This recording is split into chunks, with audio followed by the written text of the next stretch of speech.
According to animal behaviorists, some of your most routine daily habits, which you likely see as perfectly normal, are actually causing your cat quiet distress and harm. But do you genuinely know which ones they are? That's precisely the unsettling part. Many of these actions feel utterly innocent, yet if you continue them, as almost every cat owner inadvertently does, you could be slowly eroding your cat's trust, compromising their health, and diminishing their fundamental sense of safety within their own home. Here are 6 everyday practices that hurt your feline companion far more deeply than you might ever imagine. 1. Screaming at them when they mess up. Have you ever caught your cat batting something off a counter and instinctively yelled their name? Be honest with yourself. Most of us have likely done it. In that split second, it feels like the natural, immediate response. However, let's delve into what's truly unfolding inside your cat's brain. When your voice is raised, cats don't process cause and effect in the same linear way humans do. A comprehensive 2021 study published in the Journal of Veterinary Behavior revealed that cats subjected to regular shouting exhibited significantly elevated levels of chronic stress and were considerably more prone to developing behavioral issues, such as prolonged hiding, uncharacteristic aggression, and even litter box avoidance. They aren't learning, "I shouldn't do that particular action." Instead, they're internalizing, "This person is unpredictable and unsafe."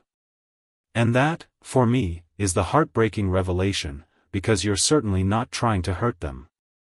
You're simply reacting. Nevertheless, your cat cannot grasp your intention. All they register is the sheer volume, the sharp tone, and the charged energy. Over time, this approach doesn't correct undesirable behavior. Instead, it subtly but profoundly destroys the cherished bond between you two. Consider this: if every time you entered a room, someone randomly screamed at you, how long would it be before you actively avoided being around them? That's precisely the emotional impact on your cat. And if you find that difficult to hear, just wait until we reach the final point on this list. Because there's one action almost every owner performs out of pure love that might actually be inflicting the most significant damage of all. 2. Never letting them hunt or chase. When was the last time your cat genuinely engaged in a chase? And no, merely staring intently at a fly from across the room absolutely does not count. Most indoor cats go for days, sometimes even weeks, without a single authentic hunting experience. We often don't even perceive this as an issue, because they appear fine, but the reality is, they are not. Cats are inherently hardwired predators. Their entire neurological system is meticulously structured around the intricate hunting sequence: stalk, chase, pounce, catch, kill, and ultimately, eat. When this crucial cycle is never properly activated, something vital begins to break down internally. A study published in the Journal of Feline Medicine and Surgery discovered that cats deprived of regular, stimulating play showed increased incidences of obesity, aggression, excessive overgrooming, and symptoms remarkably similar to depression. So, that cat who seemingly just sleeps all day and appears wonderfully low maintenance? There's a strong probability they've simply given up hope. They aren't lazy, they are, in essence, mentally starving. The solution, fortunately, isn't complicated. Just 10 to 15 minutes a day of interactive play using a wand toy, something that authentically mimics real prey movement, can utterly transform your cat's mood, energy levels, and their connection with you. You'll begin to rediscover a vibrant cat you never even knew was hidden within. And before we move on to the next critical point, if this information is prompting you to reconsider how you interact with your cat, please hit like and subscribe. It's the most effective way to help other cat owners discover these essential insights. 2. 3. Only feeding them dry kibble.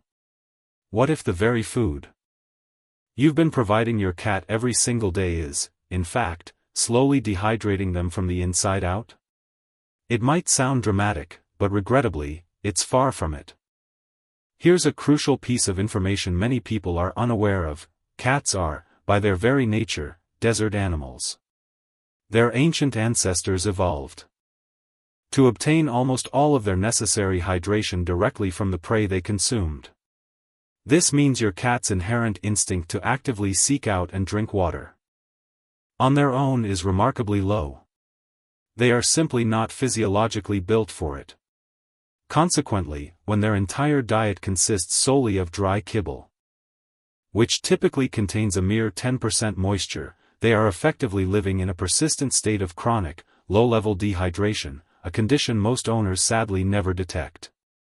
A study from the Journal of the American Veterinary Medical Association unequivocally found that cats maintained exclusively on dry diets exhibited significantly lower overall water intake compared to cats consuming wet food, even when a constant supply of fresh water was readily available over an extended period.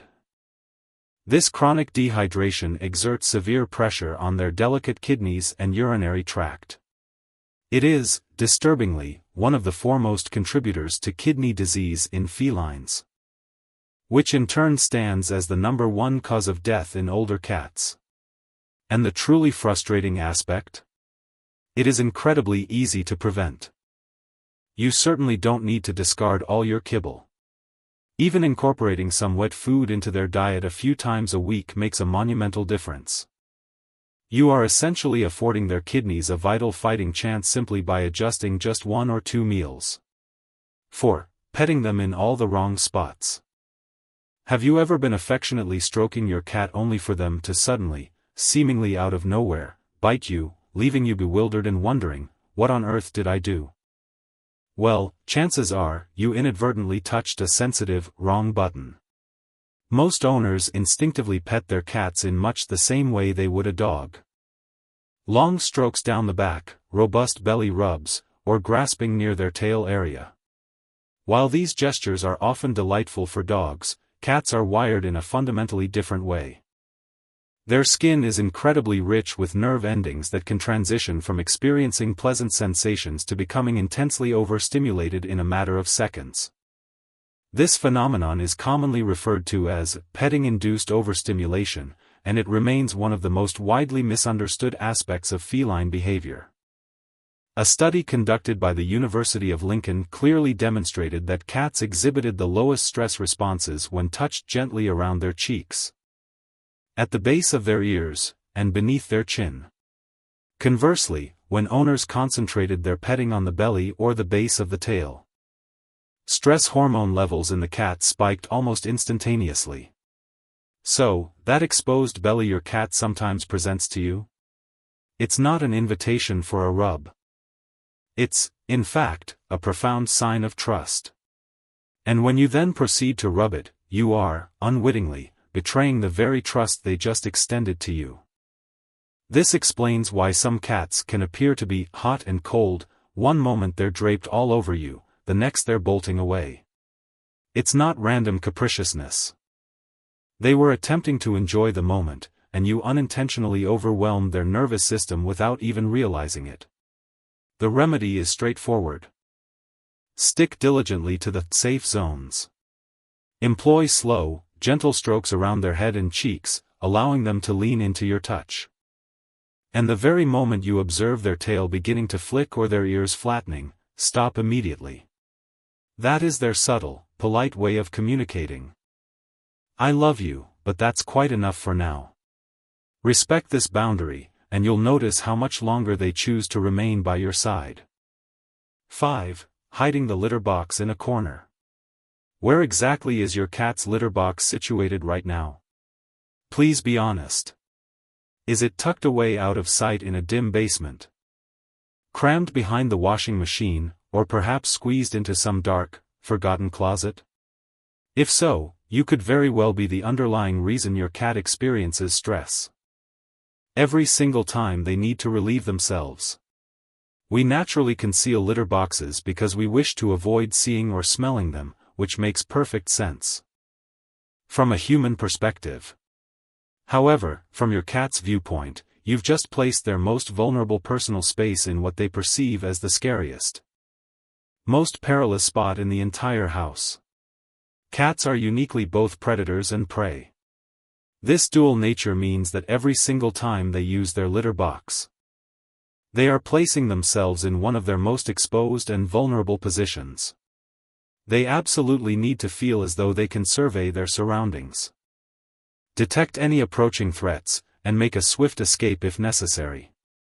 A litter box that is crammed into a tight, dark corner with only one clear exit goes directly against every fundamental survival instinct they possess.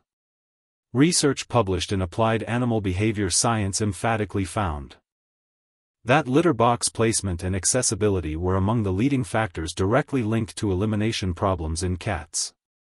This implies that if your cat has been consistently urinating or defecating outside the box, there's a genuine possibility it's not a behavioral issue at all. It's fundamentally a location problem. They aren't being deliberately difficult, they are, quite simply, scared. And here's another common oversight many people make, operating on the assumption of one cat, one box. Behaviorists strongly advocate for the N+1 rule. This means you should ideally have one litter box per cat, plus one additional extra. So, if you are the proud owner of 2 cats, you actually need 3 litter boxes strategically placed in different areas of your home. This approach provides them with crucial options and significantly reduces any potential territorial tension. 6. Leaving them alone way too long. Do you recall earlier when I mentioned there's one particular action almost every owner undertakes out of love that might actually be causing the most profound damage? This is it.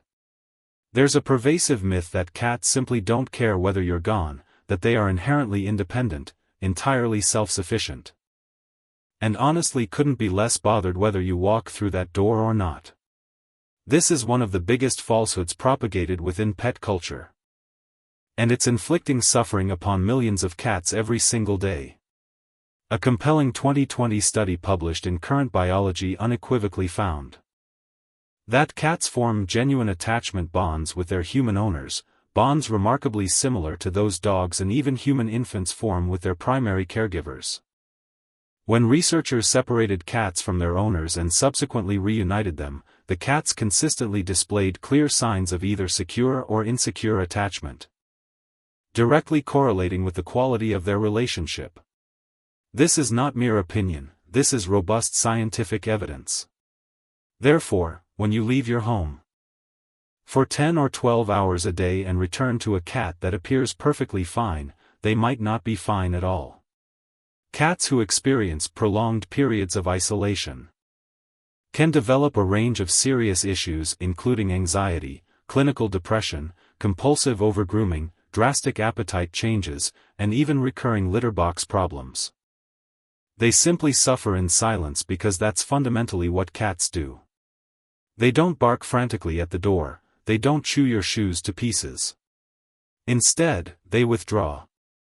And that profound silence cunningly tricks us into believing that everything is perfectly okay. The undeniable truth is, your cat waits for you. They notice keenly when you're absent, and they feel your absence far more deeply than they will ever openly show. You certainly don't need to be at home 24/7. However, small, thoughtful actions truly matter. Leave out various forms of enrichment before you depart. Rotate their toys to keep things novel. Create comfortable window perches so they can observe the world outside. And critically, when you do return home, don't just walk past them. Take a moment. Sit down. Be truly present. Give them just 5 minutes of genuine, focused connection. Because to your cat, you are not merely their owner, you are their entire world. And all they truly want to know is that you are, indeed, coming back.